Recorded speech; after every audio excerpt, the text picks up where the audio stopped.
voltando ao primeiro amor. Antes de ler o texto, eu quero trazer à memória dos irmãos, acredito que a grande maioria tem estas informações, mas nunca é demais repetir aquilo que é proveitoso, que é bom, que é importante. E se porventura alguém não tem essas informações, é bom que você anote.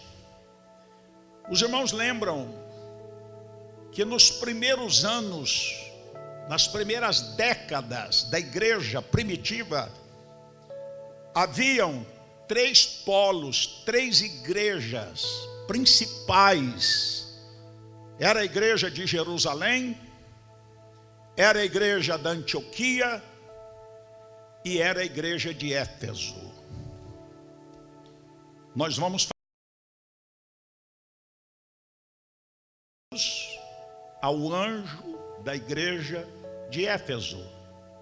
Mas antes de ler o texto, entenda, relembra da importância que foi a igreja de Éfeso. O capítulo 19 de Atos, não é para abrir, eu estou apenas fazendo uma introdução. Nós temos a história detalhada, emocionante, cativante, gloriosa, de como a igreja de Éfeso foi plantada, como ela nasceu, como ela expandiu por toda a Ásia Menor, como ela se tornou uma igreja vibrante, operosa, extremamente frutífera. A igreja de Éfeso era muito importante, iniciada pelo apóstolo Paulo, pastoreada por Timóteo e posteriormente pastoreada também pelo apóstolo João. Era realmente, irmãos, um polo irradiador do evangelho de nosso Senhor e Salvador Jesus Cristo. Eu anotei aqui algumas informações importantes. O apóstolo Paulo havia estado em Éfeso no final da sua segunda viagem missionária, quando deixou lá Áquila e Priscila. E depois, na sua terceira viagem missionária, ele estabeleceu a igreja e permaneceu nela durante 3 longos anos. Fique atento a isso. Depois de 40 anos que a igreja foi estabelecida, que Timóteo a pastoreou, que João a pastoreou, passaram 40 anos. 40 anos. O Senhor Jesus, Ele próprio, envia uma carta para a igreja de Éfeso. E essa carta alcançou a segunda geração de crentes de Éfeso. Alguma coisa aconteceu. Algo aconteceu com a igreja de Éfeso. Uma igreja que irradiou para toda a Ásia. Esmirna, Pérgamo, Tiatira, Sardes, Filadélfia, Laodiceia e com certeza outras cidades da Ásia Menor.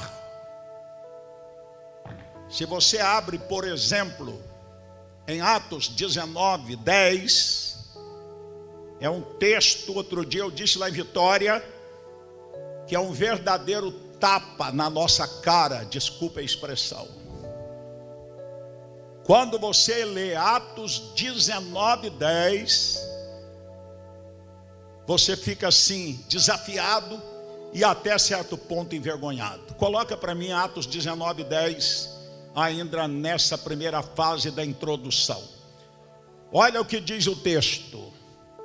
Durou isto por 2 anos, de maneira que todos os que habitavam na Ásia, não está dizendo muitos, ou alguns, está dizendo que todos os que habitavam na Ásia Menor, que hoje é a Turquia, todos eles, aleluia, tanto judeus como gregos, ouviram a palavra do Senhor. Era uma igreja operosa, era uma igreja trabalhadora, era uma igreja aguerrida, era uma igreja não acomodada, era uma igreja não narcisista, que ficava admirando a si própria, olhando para si própria internamente e esquecendo do mundo perdido. Mas 40 anos depois, alguma coisa mudou. Vamos ler o texto. Apocalipse capítulo 1, eu quero ler a partir do verso 9. Quero ler o contexto, que é riquíssimo, lindo, precioso. Por si só, somos abençoados quando lemos esse texto. Quero ler com os irmãos. Eu, João, irmão vosso e companheiro na tribulação, no reino e na perseverança, em Jesus achei-me na ilha chamada Patmos, por causa da palavra de Deus e do testemunho de Jesus. Achei-me em espírito no dia do Senhor, e ouvi por trás de mim grande voz como de trombeta, dizendo: o que vês, escreve em livro e manda às 7 igrejas: Éfeso, Esmirna, Pérgamo, Tiatira, Sardes, Filadélfia e Laodiceia. Voltei-me para ver quem falava comigo, e voltando, vi 7 candeeiros de ouro, e no meio dos candeeiros, um semelhante a filho de homem, com vestes talares, cingidos à altura do peito, com uma cinta de ouro. Sua cabeça e cabelos eram brancos como a alva lã, como neve, os olhos como chama de fogo, os pés semelhante a bronze polido, como que refinado numa fornalha, a voz como voz de muitas águas. Tinha na mão direita 7 estrelas, e da sua boca saía-lhe uma afiada espada de 2 gumes. O seu rosto brilhava como o sol na força. Quando o vi, caí a seus pés como morto. Porém ele pôs sobre mim a mão direita, dizendo: não temas, eu sou o primeiro e o último, aquele que vive. Estive morto, mas eis que estou vivo pelos séculos dos séculos, e tenho a chave da morte e do inferno. Escreve, pois, as coisas que viste, e as que hão de acontecer depois destas. Quanto ao mistério das 7 estrelas que viste na minha mão direita, e aos 7 candeeiros de ouro, são os anjos das 7 igrejas, e os 7 candeeiros são as 7 igrejas. Capítulo 2, a partir do verso 1. Ao anjo da igreja em Éfeso, escreve: estas coisas diz aquele que conserva na mão direita as 7 estrelas e que anda no meio dos 7 candeeiros de ouro. Conheço as tuas obras, tanto o teu labor como a tua perseverança, e que não pode suportar homens maus, e que puseste à prova os que dizem ser apóstolos e não são, e os achastes mentirosos. E tens perseverança, e suportaste prova por causa do meu nome, e não te deixaste esmurecer. Tenho, porém, contra ti, que abandonaste o teu primeiro amor. Lembra-te, pois, de onde caíste. Arrepende-te, volta à prática das primeiras obras, senão venho a ti e moverei do teu lugar o teu candeeiro, caso não te arrependas. Tens, contudo, a teu favor que odeias as obras dos nicolaítas, as quais eu também odeio. Quem tem ouvidos, ouça o que o Espírito diz às igrejas. Ao vencedor, dar-lhe-ei que se alimente da árvore da vida, que encontra no paraíso de Deus. Glórias a Deus. Aleluias. Amados irmãos, o apóstolo João, perseguido, preso e exilado numa ilha do mar Egeu chamada Patmos. Era uma ilha, um presídio ilha, onde muitos presos políticos eram isolados. Uma ilha tremendamente isolada, onde os prisioneiros eram submetidos a trabalhos forçados e a se vestir de trapos. João, o apóstolo do amor, foi preso e exilado nesta ilha.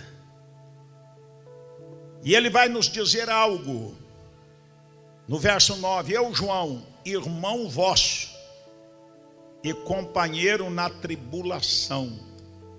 Interessante que ele não se coloca num patamar superior. Ele não coloca sobre como maior. Ele disse textualmente: irmão vosso e companheiro. Que haja em nós esse sentimento. Amém. Grande é o Senhor, poderoso é o Senhor. Nós somos cooperadores dele no reino.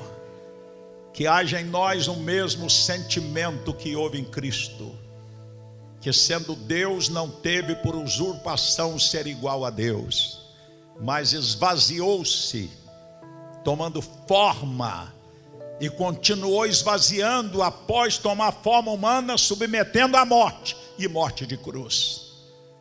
Que esse sentimento haja em nós, que cada um considere o outro superior a si.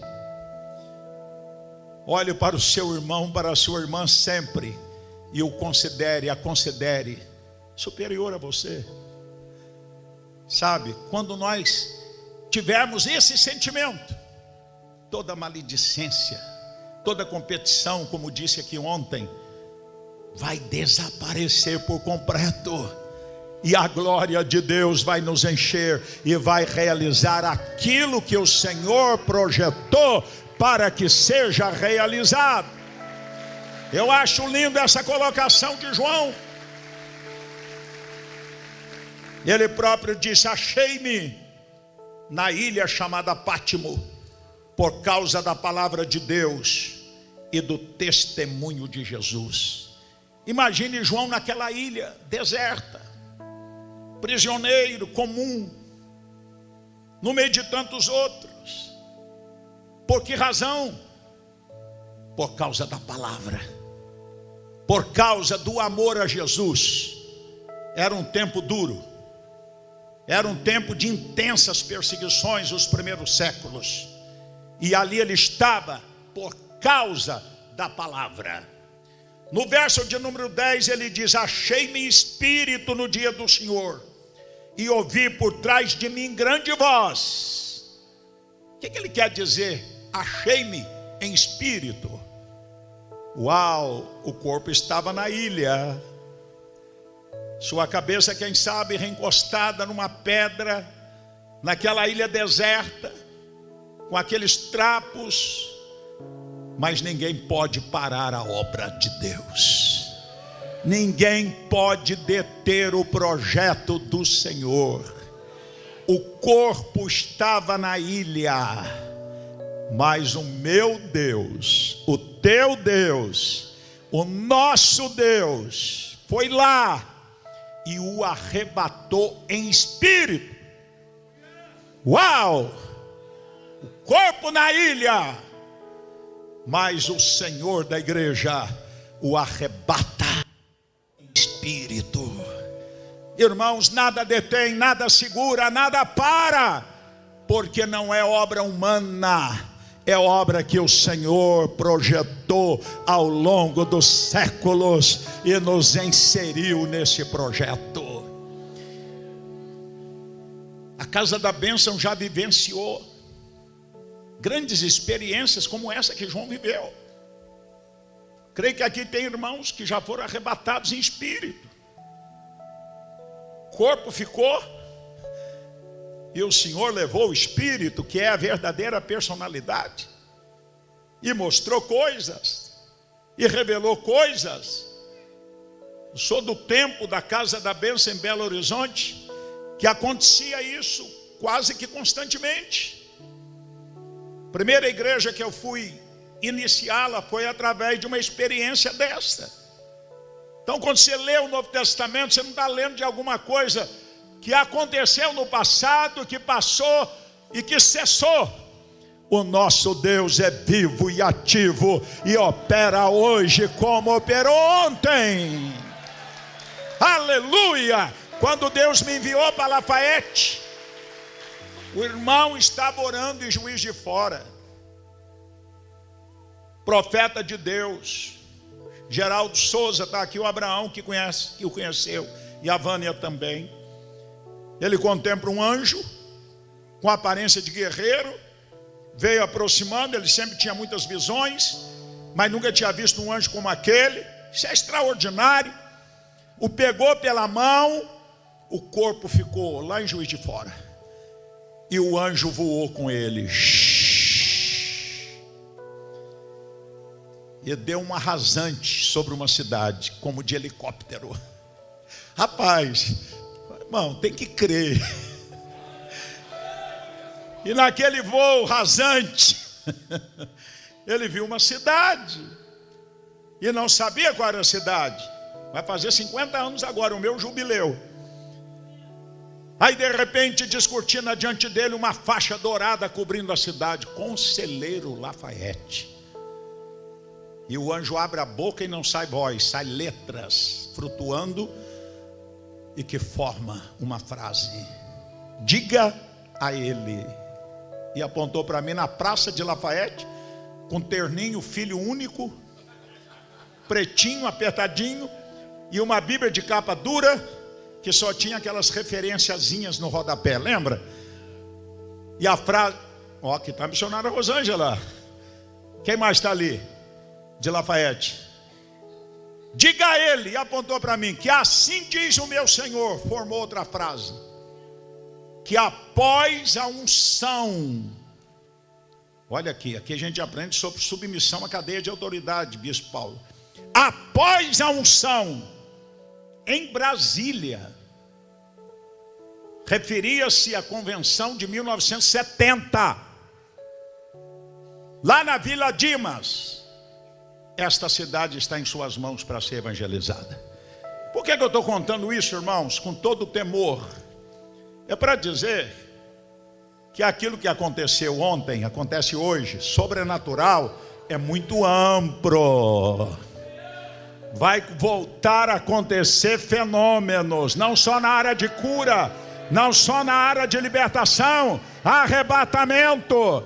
até transporte de um lugar para o outro, da terra tremer e as multidões se renderem diante daquele que era, que é e que há de vir, Yeshua HaMashiach, o Senhor da igreja.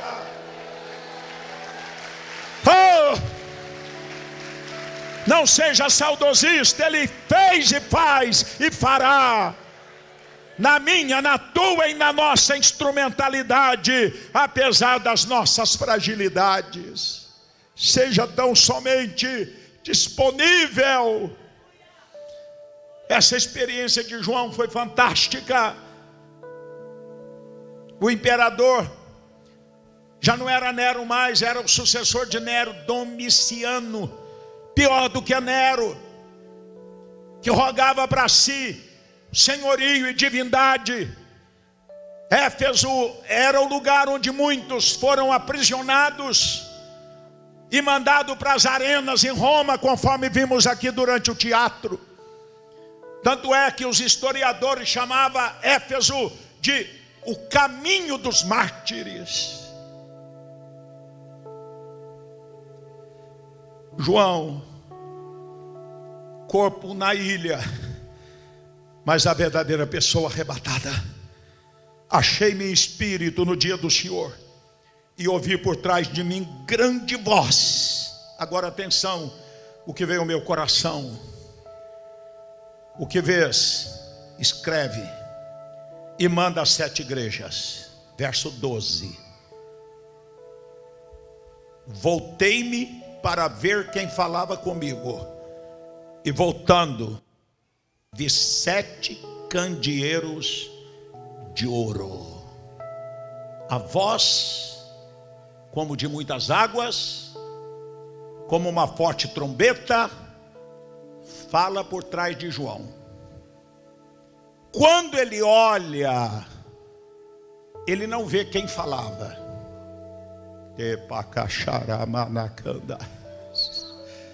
Ele vê 7 candeeiros. Ele vê a igreja representada. Por que isso? Porque a igreja na terra representa os céus. Antes de conhecer Jesus, de ver Jesus, de amá-lo, se entregar a Ele, o que a sociedade vê primeiro foi o que João viu primeiro: os candeeiros, a igreja. Somos cartas vivas. Que a minha vida e a tua vida seja uma carta aberta. Que as pessoas, ao olharem para nós como candeeiros, como igreja do Senhor, possa ler o nosso testemunho, possa ler a nossa conduta e possa dizer: eu quero ser um deles, eu quero caminhar com eles, eu quero conhecer o que eles conhecem, eu quero viver e desfrutar do que eles vivem e desfrutam. Interessante que a grande voz, ele olha e vê os candeeiros. Nós somos embaixadores, embaixatrizes, para reluzir a luz, para temperar esse mundo e para mostrar de forma vivenciada quem éramos e quem somos no Senhor. O mundo vê primeiro a mim e a você, e através de nós vão ver aquele que falava com voz de trombeta. Quem recebe, diga aleluia. Verso 13: no meio dos candeeiros um semelhante, agora sim, no meio dos candeeiros um semelhante a filho do homem. No meio, levante a cabeça, no meio, no meio, no meio, no meio, no meio, no meio, no meio, no meio. Ele caminha no meio da igreja. Ele caminha entre os candeeiros. Por que que ele caminha? Porque ele está sondando os corações, sondando as motivações, aqueles que são sedentos, famintos. Ele caminha, irmão. Você está sentindo ele caminhando aí? Está passando aí? Está.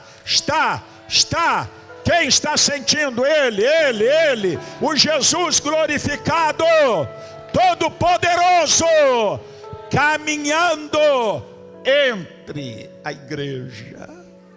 A presença dele, nós não podemos abrir mão. Abra mão de tudo, mas não abra mão da presença. Presença manifestada, perceptível. Aleluia, irmãos. Um culto sem a presença dele no meio dos candeeiros é terrível de suportar. É só legalismo, religiosidade, tradição. Não há vida. Por isso, a essência nós cantamos hoje é ele. E ele está aqui. Eu estou sentindo ele aqui. Você está? Ele caminha, continua caminhando. Aleluia. E ele não vê como o homem vê. O homem vê a aparência, mas ele olha para o coraçãozinho. Eu posso ver a sua face, sua fisionomia, suas vestes, mas eu não posso ver o que passa no teu coração. Mas o Senhor tem olhos como chama de fogo. E Ele conhece o que vai no coração de cada um. Que Ele encontra em nós motivação certa. E aí sim, vamos sair do meio da manada que tem motivação equivocada, errada, egoísta. E vamos partir no nome de Jesus para a restauração do primeiro amor, para cumprir a missão da igreja. Só vai com gente apaixonada, com gente inflamada, com gente renovada, com gente que não tem a vida por preciosa, como os nossos irmãos dos primeiros dias. Aleluia, glórias. O verso de número 14: a sua cabeça e cabelos era branco como a lã, como a neve, os seus olhos como chama de fogo, os pés semelhante a bronze polido, como que refinado numa fornalha, e a voz como a voz de muitas águas. Irmãos, olha para cá. João foi o último ou o único a estar no pé da cruz. Todos dispersaram, acovardaram. João estava lá no pezinho da cruz. Jesus disse a ele: filho, eis aí a tua mãe. Mãe, eis aí o teu filho. Estava lá no pé. Ele contemplou a cabeça do Jesus Cristo sofredor, dilacerada por espinhos venenosos que inflamaram a sua cabeça. Mas ele vê agora uma cabeça diferente. O cabelo não estava encharcado de sangue, não havia mais feridas dos grandes espinhos. Ele estava vendo agora o amado do seu coração no estado de glorificação, como nós o veremos. Sua cabeça com cabelos brancos fala de imensa sabedoria, de idoneidade. Aleluia! Ele contemplou um Jesus diferente. Seus olhos, João viu seus olhos com hematomas, pancadas, torturado, os olhos opacos. Mas agora ele contempla um Jesus com olhos como chama poderosa de fogo. é o meu amado, é o teu amado, é o amado das nossas almas. Aleluia.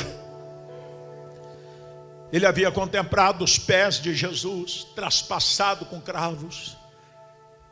Mas agora, o texto diz, ele contempla os pés como bronze polido, forte.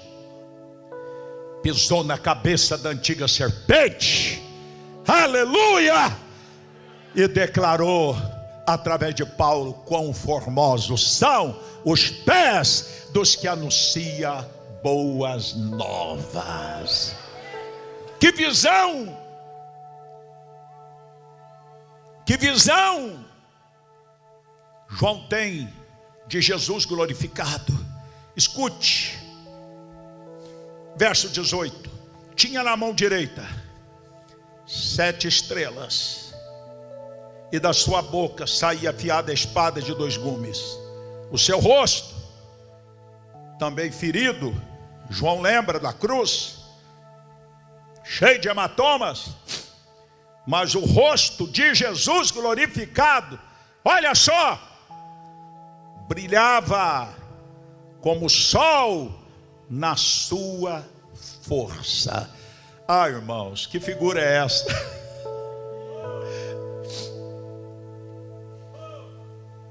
O nosso prêmio maior será contemplá-lo.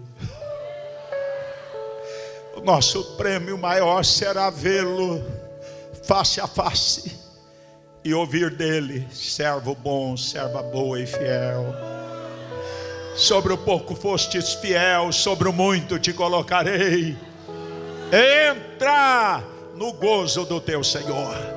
Quem tem certeza que vai ouvir isto, faz um barulho aí.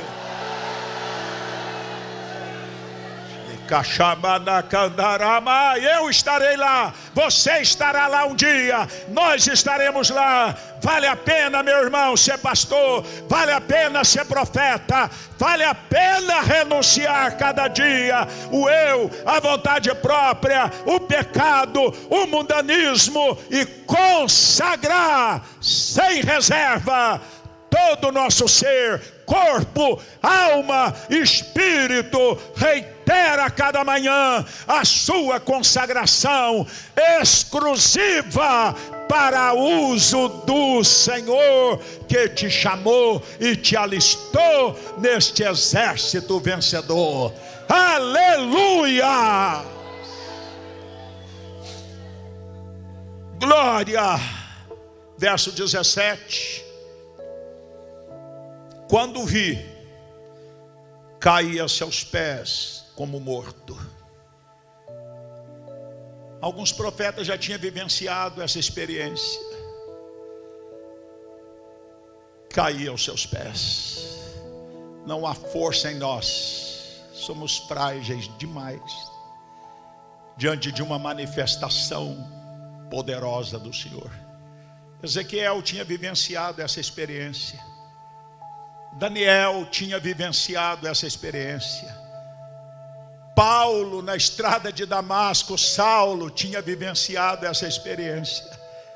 João agora vivenciou. Quando ele viu aquela visão, aquela glória, não restou nele forças, ele caiu. Você já viveu isso? Determinado momento de glória, e você não ter controle. Já vi muito isso acontecer, e aqui em Santos acontece muito, em Brasília, nas convenções, fora de convenção, lá em Vitória. Quantas vezes o poder vem de uma forma tão gloriosa, que você pode sim, não é, como é que diz, doutrina, conforme andaram fazendo por aí, de forma até com tom de brincadeira. Mas é possível uma experiência dessa, porque o poder de Deus é muito grande. Mas o que vai acontecer agora? Aleluias! Pôs sobre mim a sua mão, dizendo, agora é Jesus falando, não temas.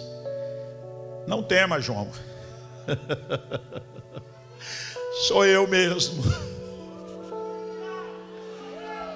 Aleluia, não tenha medo. Esteja pronto, esteja aberto para viver o que tu vais viver. Irmãos, que coisa linda, gloriosa. E o Senhor prossegue dizendo: eu sou o primeiro e o último. Por isso nós precisamos ter reverência diante dele. Não perder a reverência nunca. Eu sou o primeiro e o último, o Alfa e o Ômega. Estou em Gênesis, estou em Apocalipse. Apocalipse é a conclusão de uma história de amor. Apocalipse é um livro lindo, glorioso, não é um livro fechado. O próprio nome diz revelação. Revelação. Revelar é remover o véu, é tirar o impedimento, é abrir os olhos, é tirar a névoa e mostrar o que está lá. Aleluia, irmãos. Oh, aleluias, glórias a Ele para todos sempre.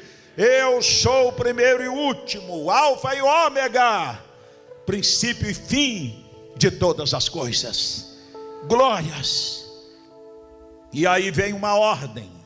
Antes ele diz: estou vivo pelo século dos séculos e tenho as chaves da morte e do inferno. Olha quem nós estamos servindo.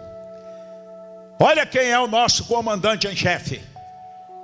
Olha quem é o cabeça da igreja. Aleluia! A Ele honras, glórias e louvores. No verso 19: escreve, pois, essas coisas que vistes e as que hão de acontecer. E aí ele vai dar uma explicação no verso 20. Preste atenção agora. Quanto ao mistério das 7 estrelas que vistes na minha mão direita e dos 7 candeeiros de ouro, as 7 estrelas são os anjos das 7 igrejas, e os 7 candeeiros as 7 igrejas. Irmãos, claro que havia mais que 7 igrejas. Essas 7 igrejas são simbólicas. Elas representavam todas as igrejas que existiam naquela época, e representa todas as igrejas que existem hoje. Eu sei que há várias interpretações sobre as 7 igrejas. Há pessoas que falam que cada uma delas representa uma era da igreja cristã, que Éfeso foi a do primeiro século e que nós estamos vivendo agora a era da igreja de Laodiceia. Não é? Há toda essa explicação, há toda essa interpretação, e eu não sou contra. Eu acho que faz sentido, porque é profético. Se está em Apocalipse, é profético. Mas tinha a ver também com a igreja histórica, literal em Éfeso. E tem a ver conosco, igreja literal, real, aqui em Santos e no Brasil. Então a palavra aqui escrita é para mim, é para você e é para todos nós que aqui estamos. Olha lá o que vem. Jesus explicou as 7 estrelas, são os 7 anjos. Há uma outra corrente que pensa ser anjos mensageiros ou anjos guardiões, mas a interpretação correta e que nós comungamos com ela é que cada anjo de cada igreja representava o seu pastor, o seu líder. Então esta carta é dirigida ao pastor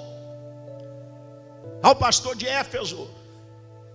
É dirigida a cada pastor aqui da sua respectiva região. É para você, é para mim, é para nós. Aleluia, irmãos. Ele tinha na mão direita 7 estrelas. Os 7 pastores das igrejas simbólicas estavam nas mãos dele. Isso é confortador. Isso é confortador. João 10, 27, 28 é um texto lindo. Bota aí, João 10, 27, 28. Aleluia! Nós estamos na mão dele. Ninguém pode nos arrebatar aleluia, Ele nos conserva na sua mão. Olha lá, as minhas ovelhas ouvem a minha voz, e eu as conheço, e elas me seguem. 28, eu lhes dou a vida eterna, e jamais perecerão, ninguém as arrebatará da minha mão, diz o Senhor que anda no meio dos castiçais. Você está na mão dele, pastor, líder. Ele é o nosso descanso, Ele é o nosso sábado. Quando você vai a Ele cansado, oprimido, porque às vezes o ministério, a estrutura, por te deixar e me deixar e nos deixar em algum momento exausto, cansado, afadigado e até oprimido, mas Ele está dizendo: vinde a mim. Esse texto não é só evangelístico, ele fala também para a liderança: vinde a mim, esteja comigo. Ele nos chamou para estar com Ele antes de fazer a obra para Ele. Vida com Deus precede o trabalho para Deus. Deus está mais interessado em quem nós somos do que naquilo que nós fazemos. Essa é a expressão da verdade. Ele está nos sustentando na sua mão direita, porque não na esquerda, porque a destra é a mão forte, é a mão poderosa, e ninguém, nenhum demônio, nenhum sistema, nenhum opositor nos arrebatará. Nós estamos seguros nas mãos daquele que nos chamou. Oh, glórias! Os candeeiros são as igrejas, as 7 que representava toda. Agora, queridos, vou entrar agora, dentro de mais 30 minutos, no capítulo 2, desses 7 versículos. Carta ao pastor da igreja em Éfeso. Traga a memória, era uma igreja pujante, era uma das 3 principais. Timóteo pastoreou, Paulo fundou. Olha só os nomes. Paulo fundou a igreja de Éfeso, nada mais que ele, meu bispo Palarone. Timóteo, o evangelista, seu filho na fé, sua imagem reproduzida, discípulo fiel, assumiu a igreja. Depois, nada menos, nada mais do que o apóstolo João pastoreia essa igreja. A igreja que evangelizou a Ásia Menor. Não ficou ninguém sem ouvir o evangelho. O fogo do Espírito, o primeiro amor. Você sabe do que eu estou falando. Seus primeiros dias com Jesus, sua paixão por Ele, seu coração quebrantado por Ele, o desejo de ver a família convertida, o desejo de ver a vizinhança convertida, o desejo de ver os colegas de trabalho, de colégio, de faculdade convertidos, nos consumia. Assim era a igreja de Éfeso. Por isso Atos 19:10 nos explica que toda a Ásia Menor ouviu em 2 anos, o evangelho de poder. Com certeza eles faziam invasão evangelística, viu, Davi? Com certeza cada pequeno Cristo, abrasado, inflamado, percorriam as cidades principais e as cidades menores e os lugarejos e as casas, porque a ordem era: recebereis poder ao descer sobre vós o meu Espírito, e ser-me-eis testemunhas. Aonde ela? E de pregai o Evangelho a toda criatura. Individual. Nós temos no livro A Missão da Igreja um capítulo todo sobre evangelismo pessoal, TED a TED, olho no olho, como Jesus fez com Nicodemos, com a samaritana, com Mateus, lá na coleteria. As principais mensagens de Jesus foram pregadas para pessoas individuais. Deus vai nesse ano 2020, o ano 2020, conjugado com Atos 20:20, e que possamos conjugar também com 2 Crônicas 20:20. Crede no Senhor vosso Deus, estareis seguros, crede nos seus profetas e prosperareis. Aleluias! Eu estou sentindo algo diferente aqui, irmãos. Esta conferência é um divisor de águas da igreja, não só aqui, mas no Brasil. Aleluias!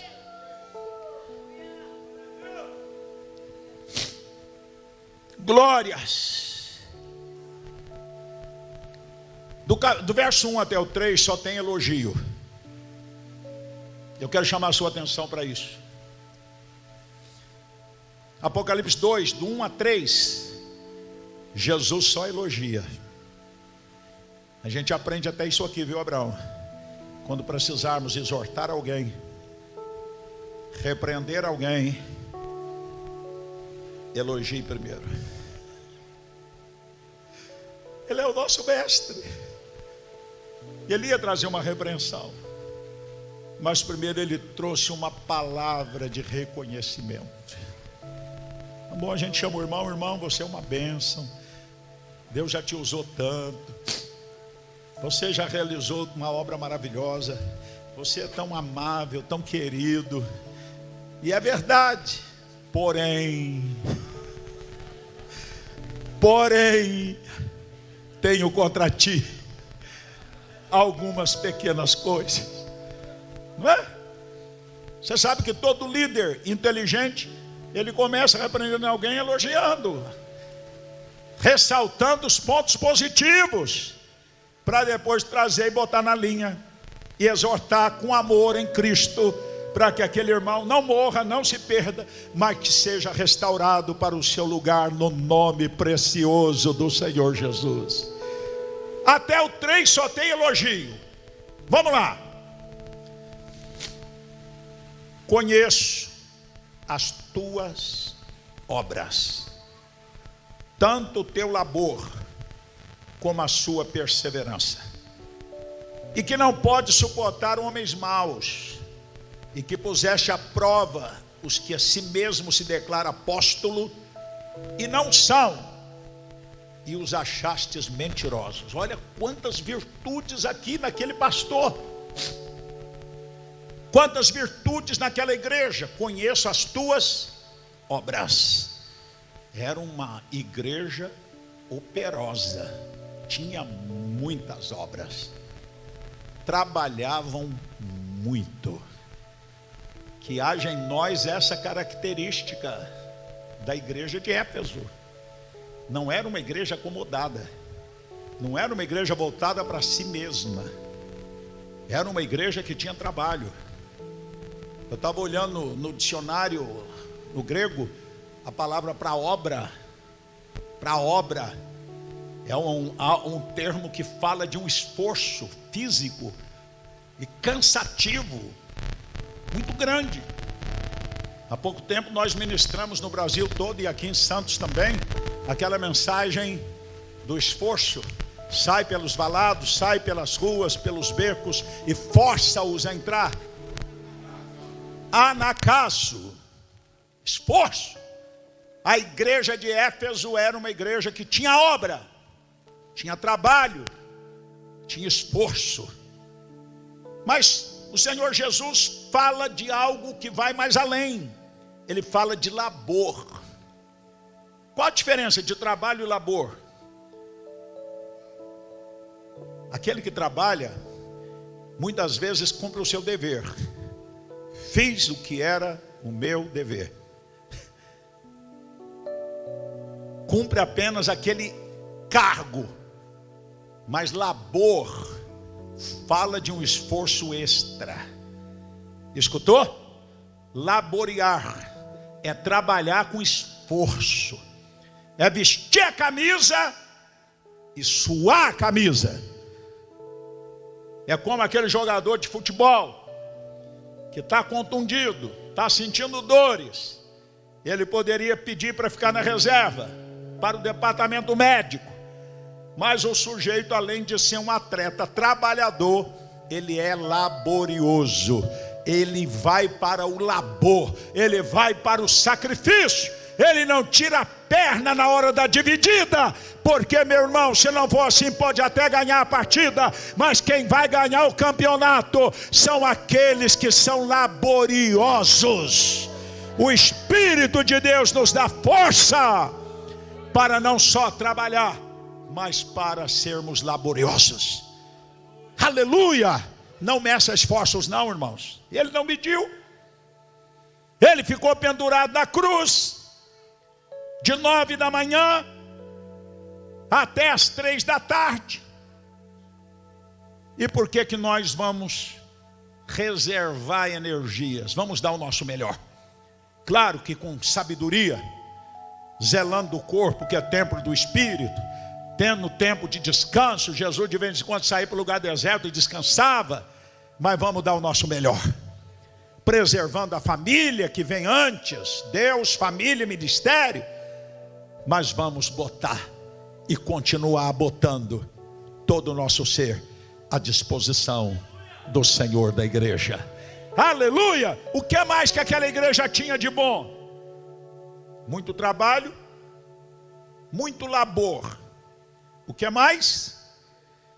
Perseverança. Falamos ontem aqui de perseverança.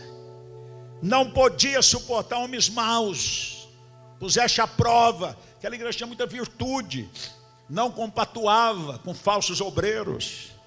Não botava no púlpito qualquer um que chegava e dizia: eu sou apóstolo, eu sou missionário, eu sou pastor. Deixa eu abrir um parêntese aqui. Não coloque no púlpito quem você não conhece a sua integridade, a sua vida de comunhão com Deus, a sua vida familiar.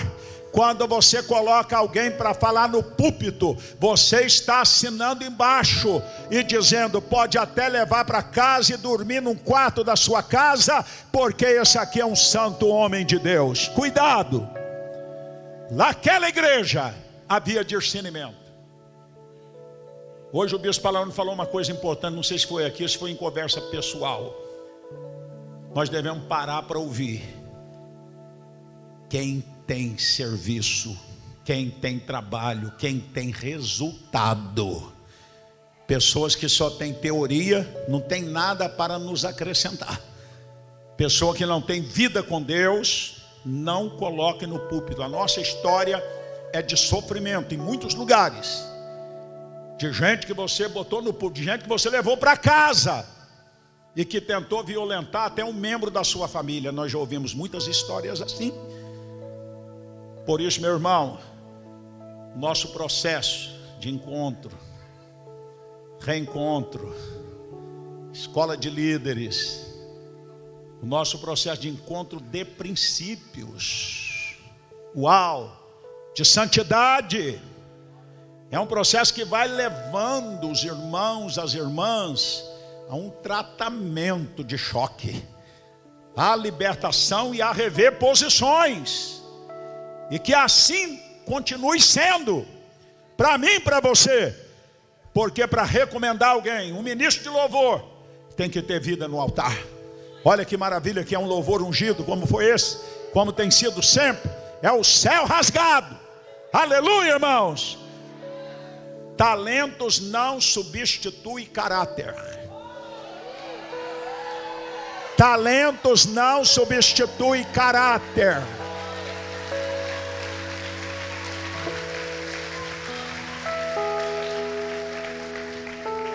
Ser vem antes do fazer e do ter. Fala comigo, ser vem antes do fazer e do ter.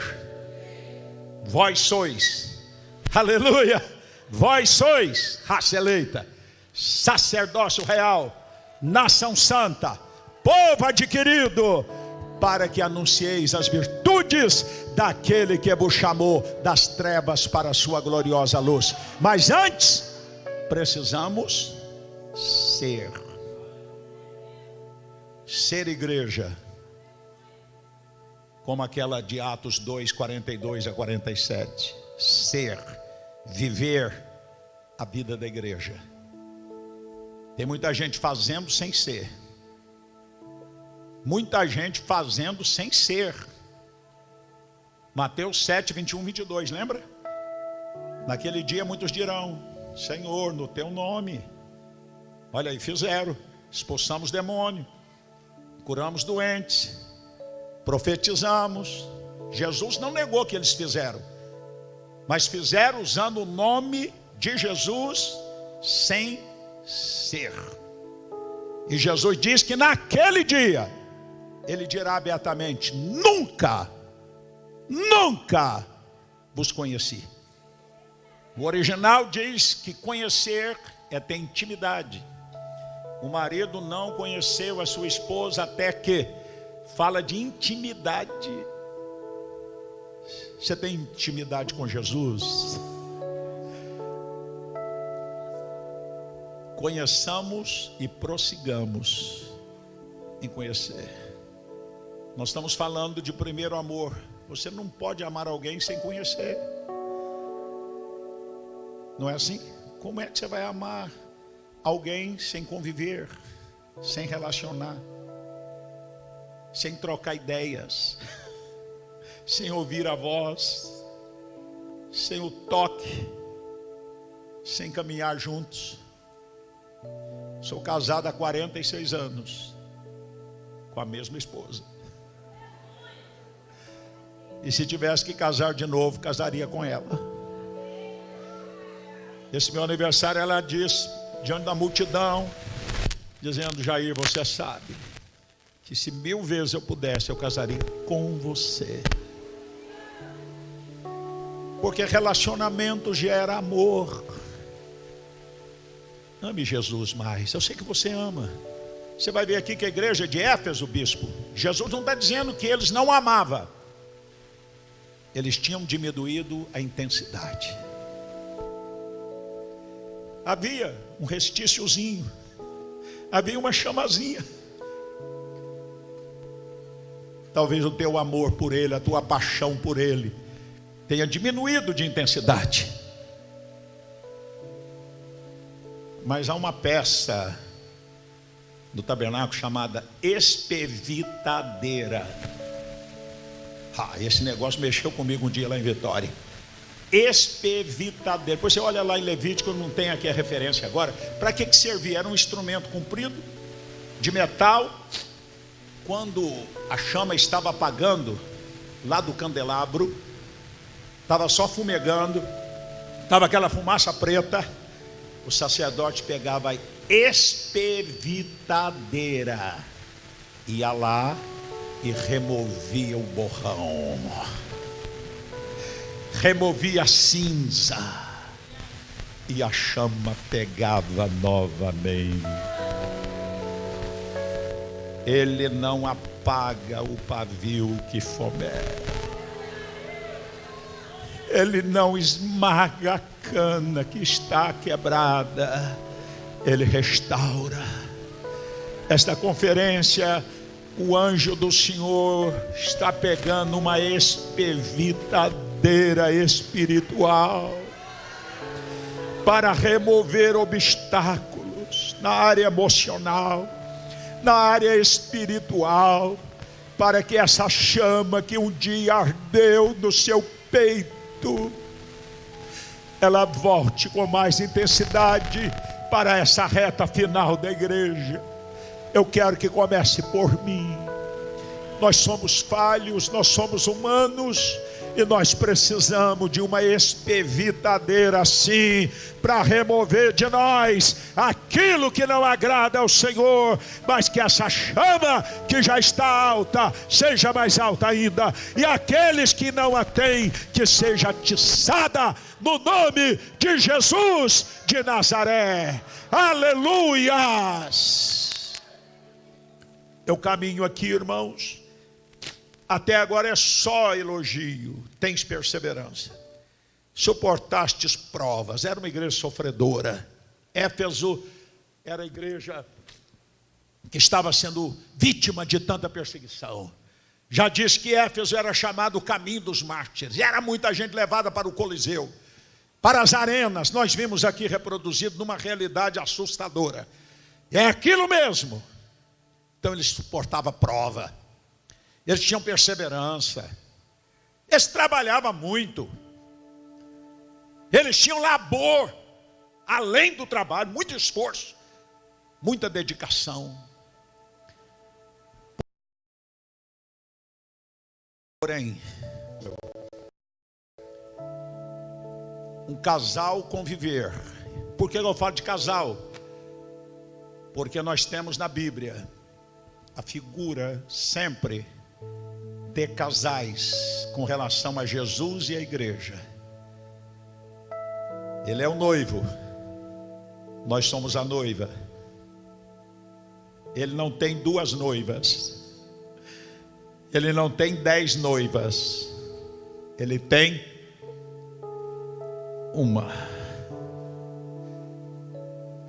Por isso qualquer sentimento divisionista é do inferno. Ele vê a igreja invisível como sua noiva, formada por gente de todas as raças, todas as tribos, todas as línguas, todas as nações. Olha onde nós estamos inseridos. Isso não te faz vibrar? Somos a sua noiva. Agora, eu ia dizendo que é possível um casal conviver 10 anos, 20 anos, ser fiel um ao outro, cumprir as suas obrigações, mas sem o verdadeiro amor. Estou cumprindo a minha obrigação de esposa,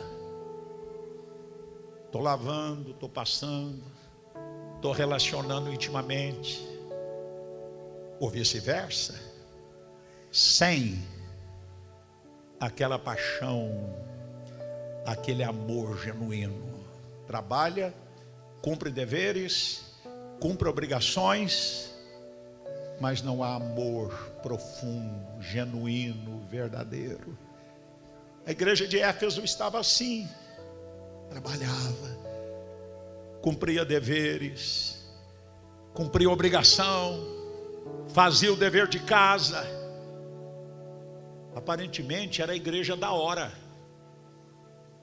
era a igreja do momento, qualidades maravilhosas do verso 1 ao 3. É possível fazer tudo isso sem o verdadeiro amor. Paulo, quando escreve a carta à igreja de Éfeso, ele elogia os irmãos até então pelo grande amor reinante. Esse amor esvaiu-se.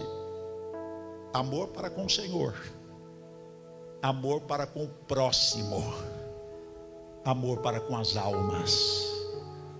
Dos saduceus e perguntou a Jesus: qual é o maior mandamento da lei? E Jesus disse: amarás o Senhor teu Deus de todo o teu coração, com todas as tuas forças, com todo o teu entendimento. E o segundo, a lei resumiu em 2. E o segundo é semelhante a este: amarás o teu próximo como a ti mesmo. E no meu entender, o maior nível de amor para com o próximo é compartilhar Jesus em primeiro lugar. É desejar que ele tenha, que ele conheça o que nós temos e o que nós conheçamos.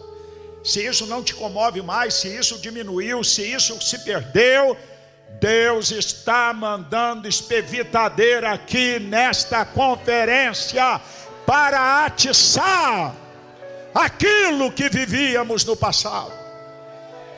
Oh, irmãos, eu tenho certeza que o Espírito está testificando com teu Espírito e que Ele está falando com pessoas aqui nesta noite. Verso 4, vem a repreensão: tenho contra ti que abandonaste o teu primeiro. Eu fui ver no original o teu primeiro amor, aparece assim: o teu melhor amor.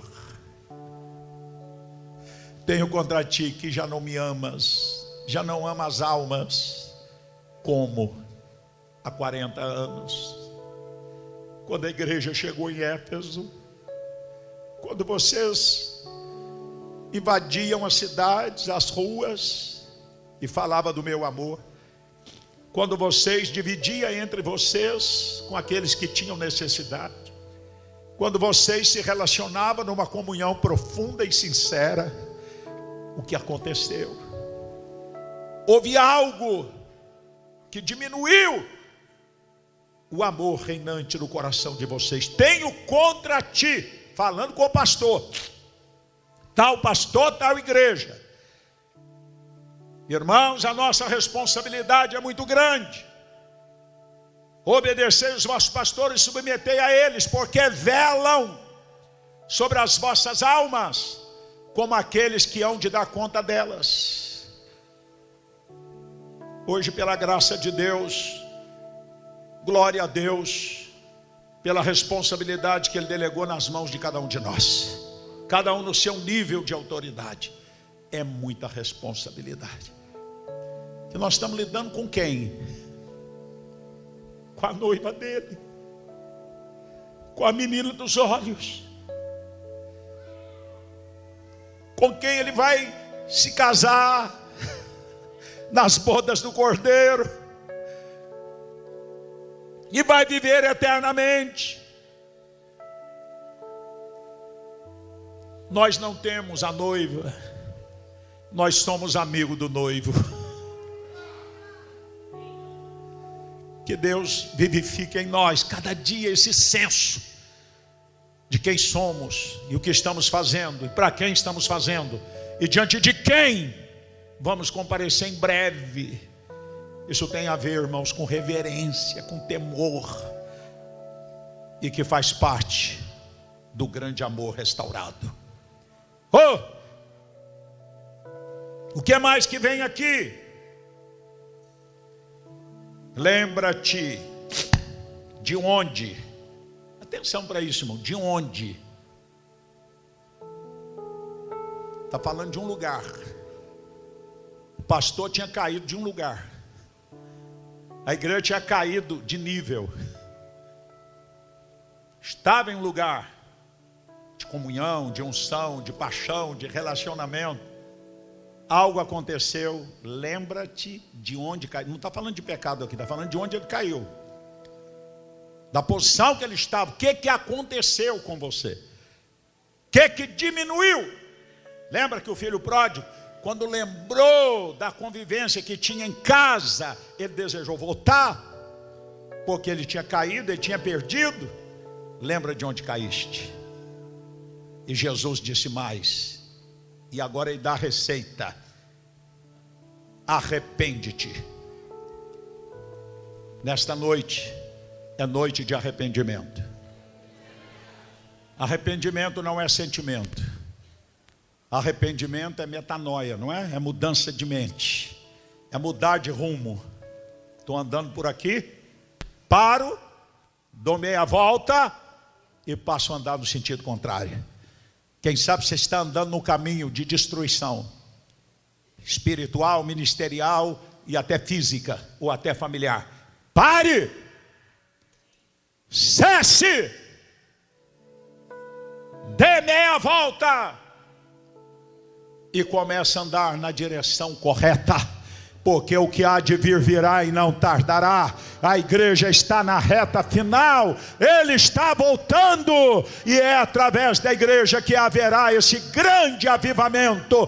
tão propagado e tão esperado, e nós cremos, não nos moldes históricos, mas através da igreja, do corpo todo, sarado para sarar, curado para curar, libertos para libertar. Se você crê, diga a ele alguma coisa.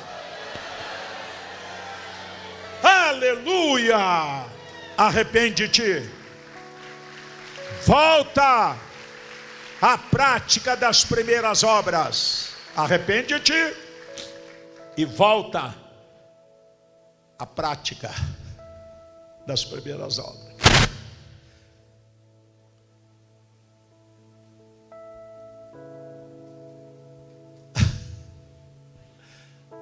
Saudade dele, de estar com ele, de ouvir a sua voz, ser tocado por ele. Paixão evangelística, paixão pelos irmãos, pela família. Pratique aquelas primeiras. Quanto tempo você gastava com a Bíblia? Eu lembro quando eu era um novo convertido, eu ia para um mato, para o campinho lá em Três Pontas. Eu e mais 3 jovens, de manhã até a tardinha, lendo, devorando a Bíblia, orando e chorando, em casa. Eu louvo a Deus porque eu nunca perdi isso, não é porque eu sou bom, não. O mundo é mau e nós somos frágeis. O ativismo quer nos roubar. Eu disse em reunião de diretoria mais que 10 vezes já, a estrutura da casa da bênção é muito grande, os problemas são dos mais diversos, mas nada vai me roubar de Jesus, nada vai tirar o meu tempo que eu gasto com Ele, que nada possa te roubar dele, nada. O dia começa com devocional, tempo de qualidade, você, a Bíblia e o Espírito Santo. O bispo falou comigo que da convenção de julho para cá, alguma coisa mudou no espírito dele, até o horário de acordar, 4 da madrugada, 5, já está na sala, sozinho, orando de forma informal, conversando com um amigo. Não me chamareis mais servos, porque servo não sabe o que faz o seu Senhor, mas tenho-vos chamado amigos. Amigo de Jesus, de conversar informal, aleluia, de prostrar os seus pés, de ouvir os comandos do dia, da semana, do mês, do ano. Irmãos, voltemos à prática. Se é que alguém perdeu, eu sei que eu não estou pregando para todos, mas é o tema da conferência. E se o bispo orou e concebeu esse tema, é porque esse tema deveria ser trabalhado nesta conferência, porque o Senhor está alistando um exército poderoso para cumprir um propósito neste tempo. Aleluia! O ativismo nos rouba. Lá em Vitória, de vez em quando, eu dou bronca nos irmãos que trabalham nos departamentos. A gente tem vários funcionários que trabalham o dia todo. Os irmãos, trabalhar dentro da estrutura é um perigo. A pessoa acostuma com o ambiente, sabe? Às vezes a glória está descendo, a palavra está sendo liberada, você vai procurar o irmão A, B, C, D, está lá dentro do computador, está lá mexendo com trabalho burocrático. Isso para mim, imagina para o Espírito Santo, é uma afronta. Há tempo para tudo. Sei que tem gente trabalhando na estrutura da conferência e é necessário, mas estou falando do dia a dia. Pouco tempo nós tivemos que dar uma bronca numa querida irmã lá, lembra? Falei, irmã, você não está se alimentando? Onde você está? Na hora dos cultos? Estou cumprindo uma obrigação que o pastor vai, mas não atenda ninguém. Atenda a mim. Você ouve a minha voz, esteja aqui, se abra diante de Deus. Aí mudou. Outro dia eu vi ela chorando, se derramando. Falei, uau, Jesus pegou a irmã. Aleluia! Quem ama Jesus, irmão, tem prazer de estar com Ele. Volte à prática das primeiras coisas. Se você nunca conheceu as primeiras coisas, talvez você não tenha nascido de novo. A natureza adâmica está agarrada aí, mas está aqui hoje quem pode gerar regeneração no teu espírito. Há muita adesão e pouca conversão. O joio cresce junto. Nós não somos juízes para designar quem é trigo, quem é joio, mas cabe a nós orar e chorar para que o Espírito, a iniciativa é dele, como aconteceu conosco, aconteça na vida daquele irmão que você vê de olho seco, sem fome, sem adoração, sem leitura da palavra. Ame aquele irmão, chore por ele. É melhor tê-lo do que não tê-lo. Uma hora o Espírito Santo vai pegá-lo e ele vai dizer e vai viver aquilo que pela graça dele, só pela graça, nós temos vivenciado. Meu Deus, eu nunca preguei essa mensagem assim. Deus está falando conosco nesse lugar. Deus está falando conosco nesta conferência e falando com o Brasil que acompanha pela internet. Parte final.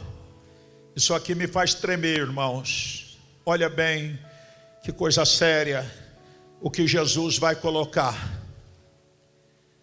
Lembra-te de onde caíste, arrepende, volta à prática das primeiras coisas. Se não,